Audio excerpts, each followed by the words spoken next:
Hello, good morning. Is there any way to use your sexual energy for the better without you having to or wanting suppress your sexual energy? It's a very good question. So, sexual desire is our instinct. There's no denial for that. It's very natural.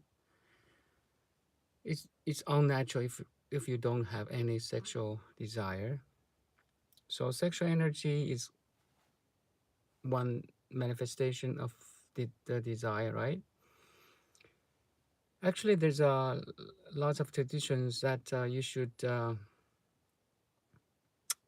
you know, for, forbidden or have less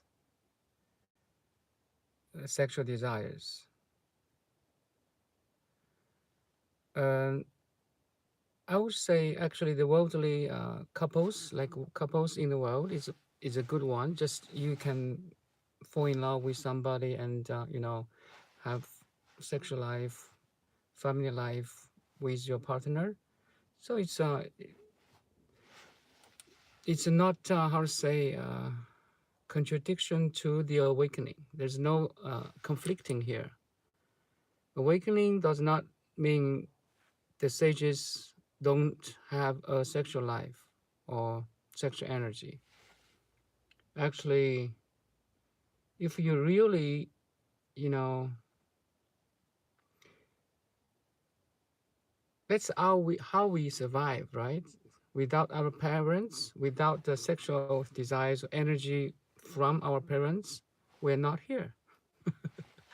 So, but the key point here, from my experience, is if we just live a very normal, sexual life with your partner, you know, not too attachment to the to the sex, or not either denial of the sex, uh, that's okay. Then everything will be fine. It's just like from all desires, the food, the sex, that's to basic instinct, right? You don't attach to or addiction to the sex or special type of food. That's okay. Then you do not go the other way. I will on a, how to say, I won't have any food for 1 week, for 1 month. No, the post those extremities are actually disregarded by Shakyamuni Buddha itself. So Shakyamuni Buddha 2,000 years ago, 2005, 2,500 years ago, he left the uh, future king the throne, and to have very, how to say, a very simple life. And he meditate without any food for years, for months. And he say his conclusion is both way extremities, luxury life or the too much, how to say, the sectic life. Sorry, I don't how to use that English word. um, for that, both type are not really right. So it's wrong. So we have the middle way. You just have a normal life, normal sexual energy, sexual desire, or normal food, like 3 meals a day. You don't attach yourself to, I mean, too much sex or too little sex, just normal.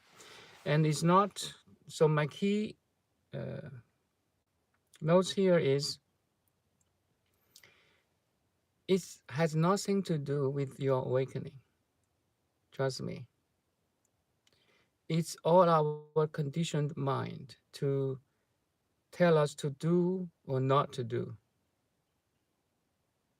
So again, the key is letting go all your conditioned mind. If you want to marry a person, or get married, fall in love, just follow your heart. Have just a decent life, no problem at all.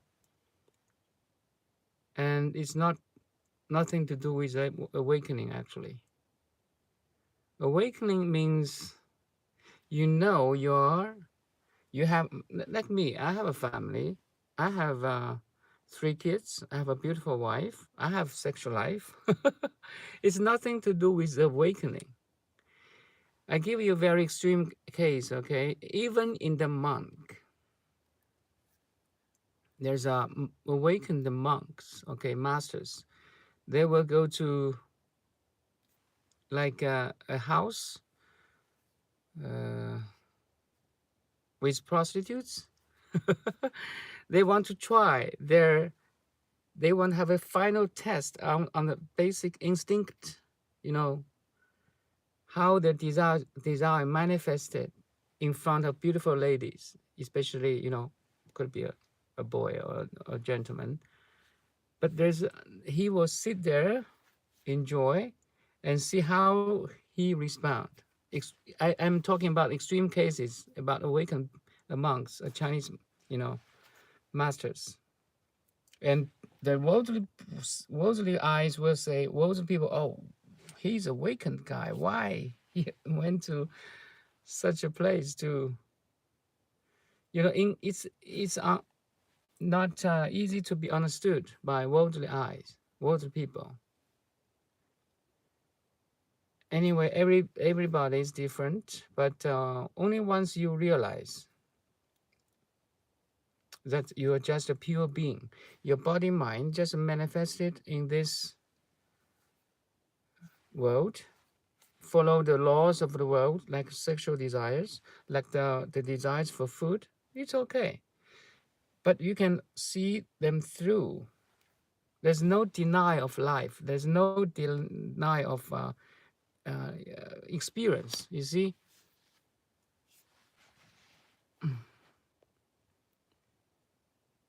I could find the video for a while. Hopefully, I answered your question. Can you further the topic theme previously brought in a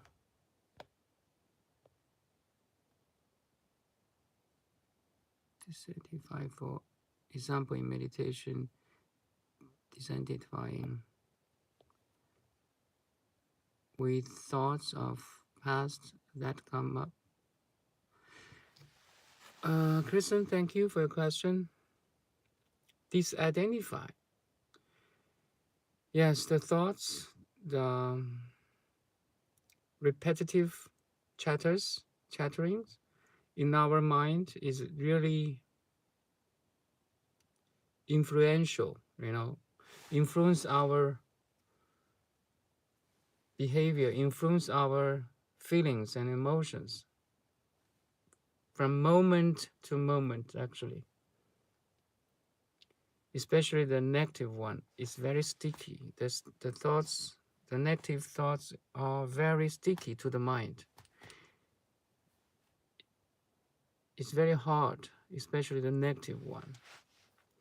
Also the one that we have think over repetitively for maybe 100 times, 1,000 times, for a couple of years, you just have the same thought for many, many days, months, and years. So once you can perceive that thought, there's a space. Make sense? Once you can perceive me, there's a thought, there's a space between you, the observer, and me, the object. Make sense? Like now. Once there's a space, you maintain that space. Just observing the thought. Do not follow. Do not resist. Do not judge that I am thinking this same thing again, thinking this same nasty person or memory again. No, purely watch. See how the thoughts play tricks. Try to invite you, seduce you, you know. The egoic mind will use every thought, every resource to disturb you.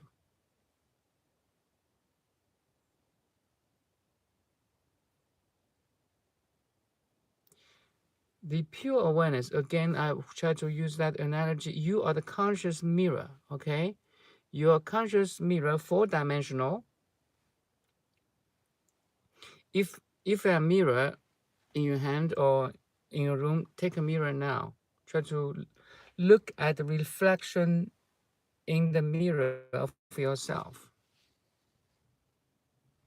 And you know, the reflection in the mirror is unreal, right?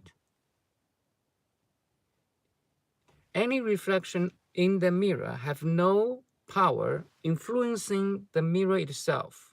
Make sense? In the same way, now your conscious mind is just like four-dimensional mirror. Everything is reflected in you. My image, my voice, your computer or cell phone, your surrounding, your body sensation, including your memory.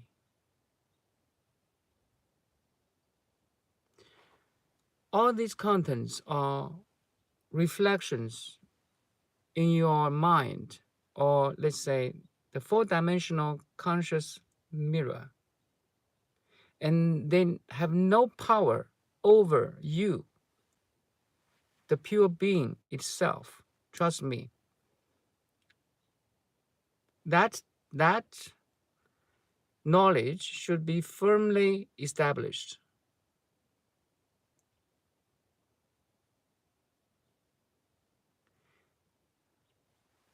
First, no reflection in the mirror can influence the mirror itself. So everything you can see, you can touch, you can feel, you know, you can think, have no influence, have no real power over you, the mind, a four-dimensional mirror.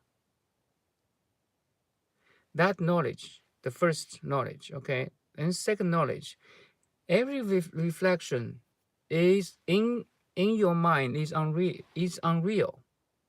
Ultimately, I'm talking ultimately thing. Ultimately, they are not real. There's only one thing real. We call truth. It's you. You are the whole world is manifested in your mirror, in your mind now. Only you are real.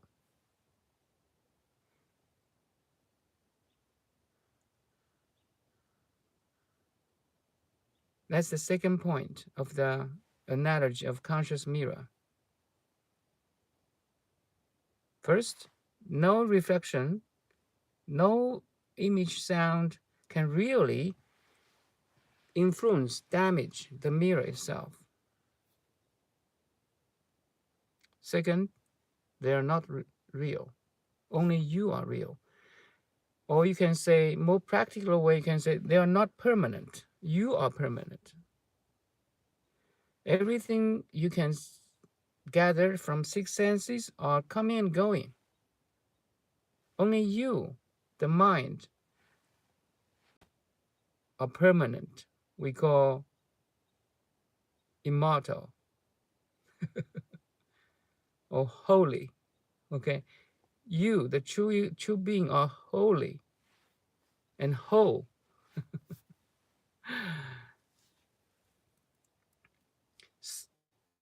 So that knowledge should be understood first. Then you apply this knowledge into your everyday life, into the memory.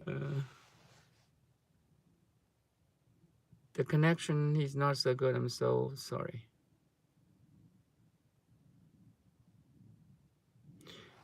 Can you hear me still?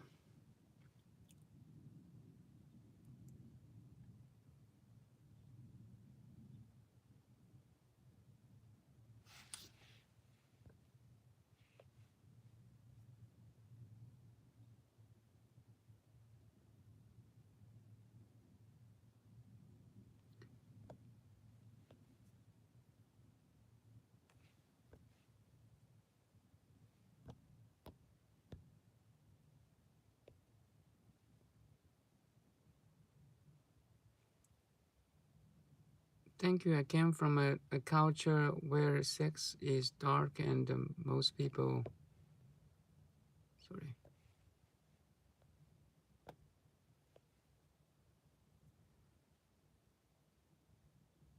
consider I had seen if you were married or no.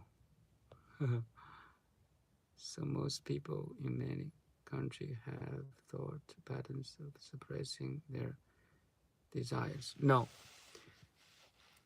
do not suppress. Do not, I would say the opposite of suppress. Um,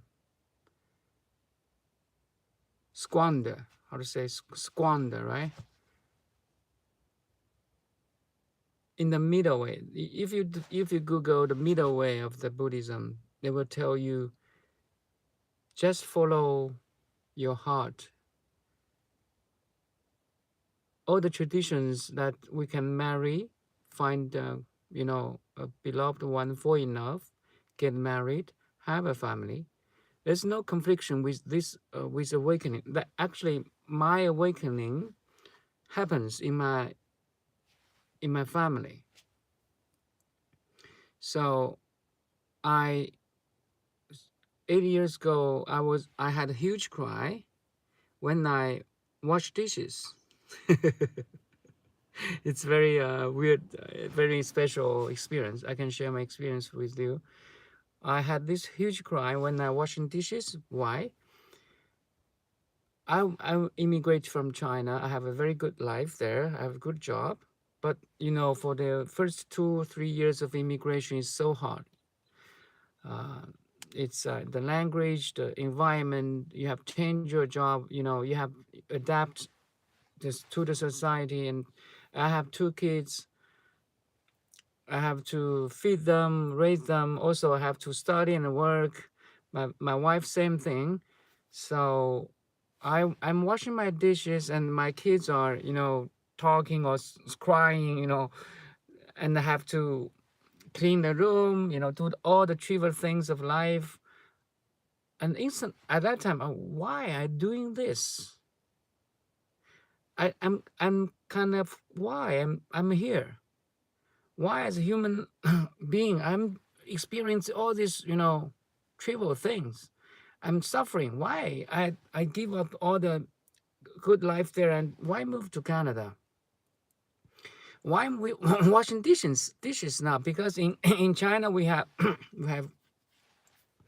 we have most time if you have good life you can pay money for any people to do all the trivial cleaning, bedding, and especially when you have good life there.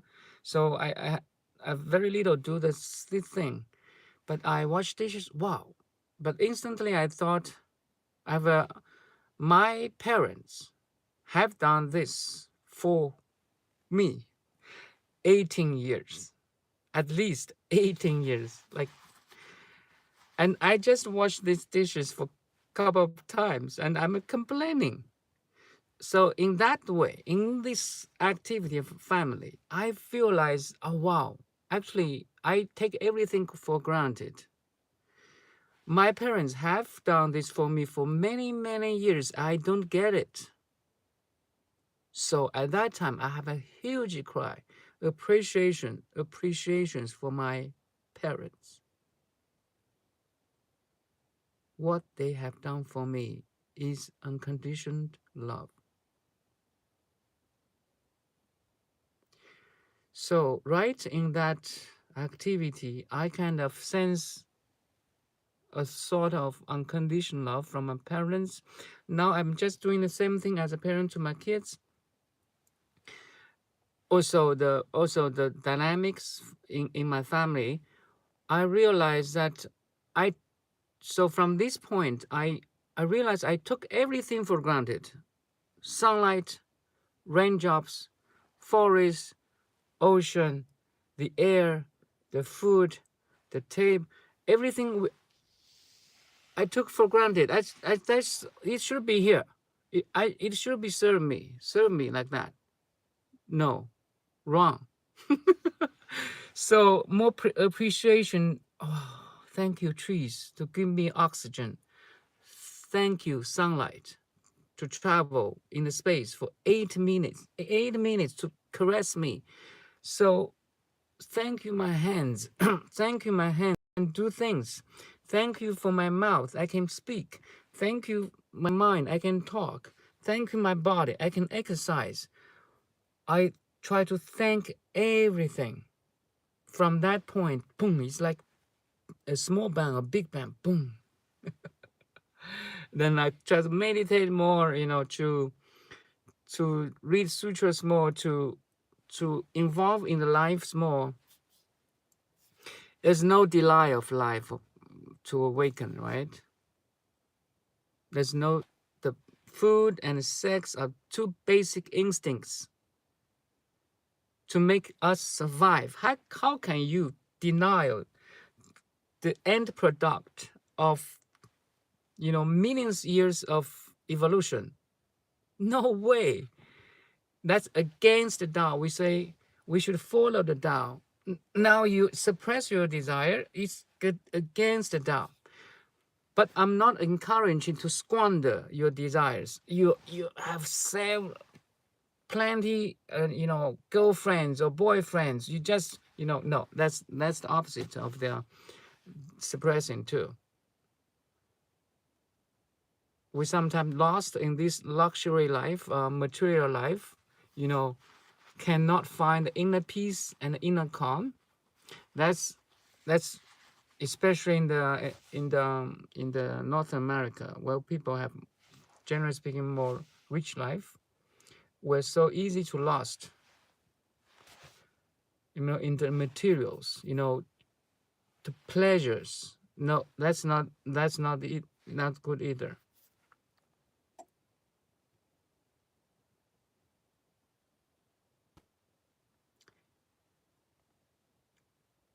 Life or experience to awaken you. I will say, to put it simple, those people, want to go to temples to simplify their lives, to you know externally to simplify. But the most important is, how can you simplify yourself internally? I'm the being. That's the simplest how to say, a quote of me, of everybody. Actually, I'm a being. Also, I'm a human. I'm experiencing the worldly life in the form of this gentleman, this face, this voice, this memory, these thoughts. I'm experiencing it. It's such a gift. Trust me, it's a gift that you can experience. You are not like a dead rock on the roads. You're not dead. You can experience. You are alive. But the thing is, don't lose yourself. Don't lose your being in all the experiences. Always have that inner calm in all the activities. Have that inner stillness in all the movements. Have that inner silence in all the sounds. Have that blank canvas, purity, a pure canvas, while your mind are depicting the world. Our mind is a brush, okay, like a brush in painter's hands. It's depicting every picture of you, of your life, every moment too. But you know your mind is like projecting or brushing the world in your empty canvas, empty mind, and then you join it. But you don't lose in this picture. You don't lose yourself in this picture. That's the thing.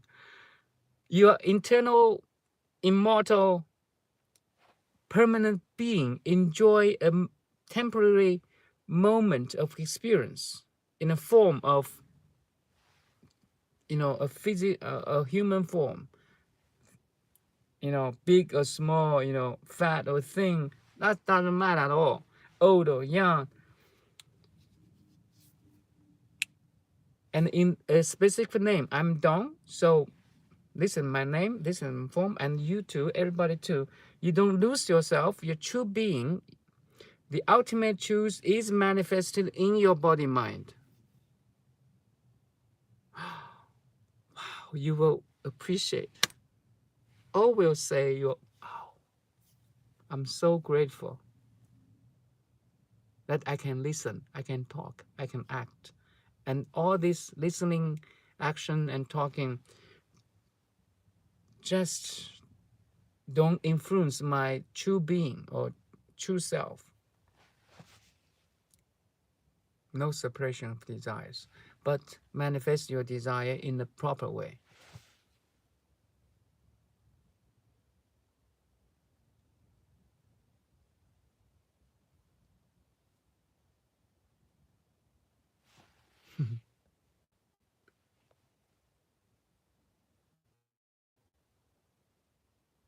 The brush image.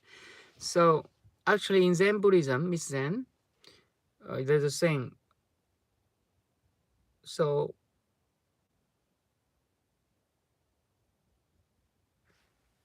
一如工画笔. So our mind is like so very detailed brush or pen or pencil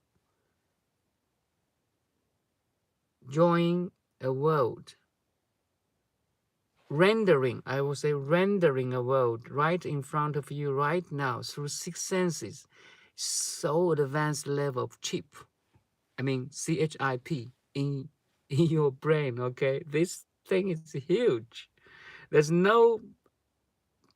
advanced no advanced technology in terms of the memory or chip can beat your memory and chip. I mean use the term or processor. I'm using a term of computer. Nothing can beat your mind. It's an evolution. It's an end product of billions of years of evolution. Trust. How can anything beat this end product? We're trying to look the most advanced technology outside. No, you are the most advanced technology in the world. Trillions, billion, around 70 to 100 trillions of cells in your body working on a complete level of very high level coherence. Okay, we say organs, tissues, brains, heart, lung, they work so beautifully together to give you an experience of the world. Can you appreciate it right now? The whole thing is vibrating.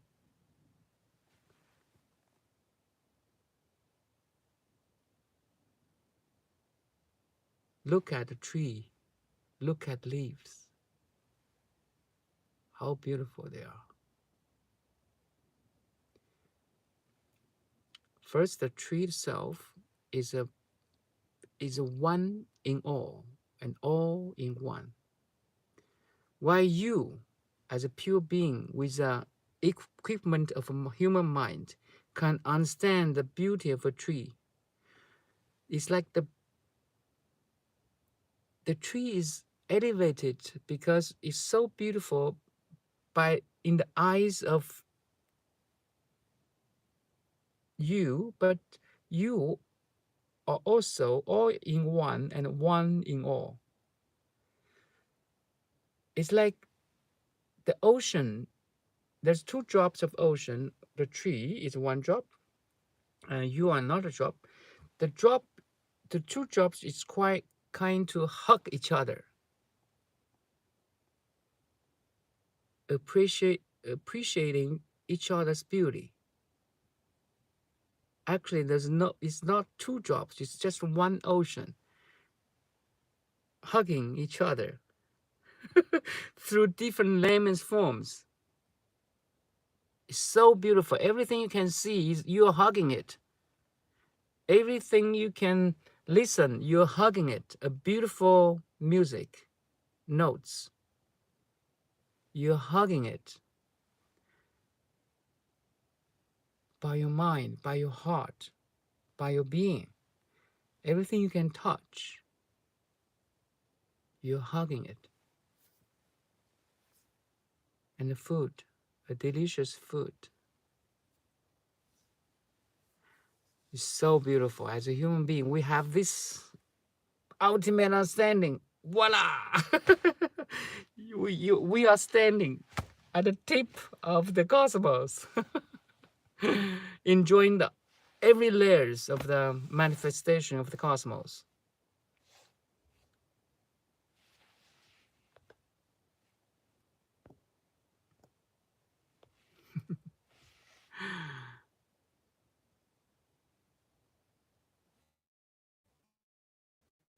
Your whole life is the painting now. You are the painter. The life is your painting.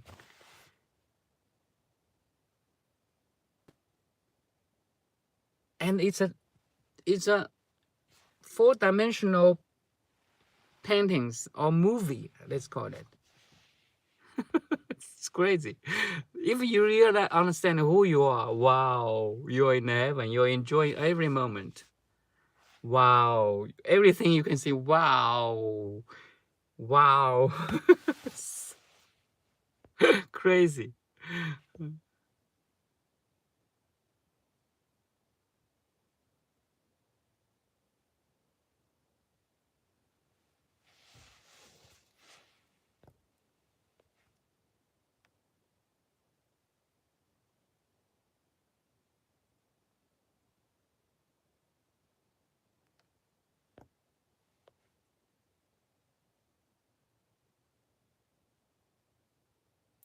So I want to conclude in my maybe with a conclusion.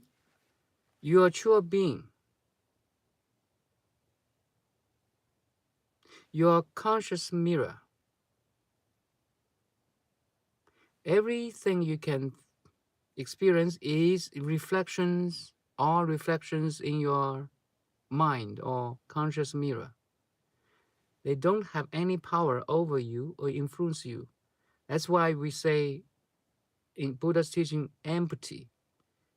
Every reflection in this conscious mind are empty. They have no power over the mirror or the mind itself. And they are unreal. And all the reflections, like a magic matrix, they interplaying, interacting with each other, inter-influencing it with each other. We call karmic force, okay, karma. But you can beyond all this karmic force or karma. If you realize that you live in a Dharma realm, you're, you, you're not living, the world is still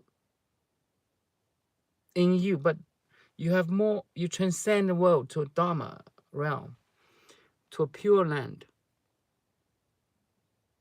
to nirvana. Actually, that's the ultimate nirvana. You're experiencing, but you're not influenced by any experience, any supernatural experience, okay, any desires. You just enjoy, enjoy, and enjoy. Okay, that's all for today. It's maybe I can see you next time. Enjoy, enjoy, and understand your enjoyment. Oh, that thing is beyond words.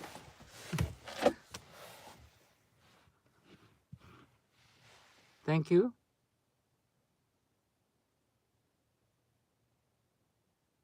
Bye now.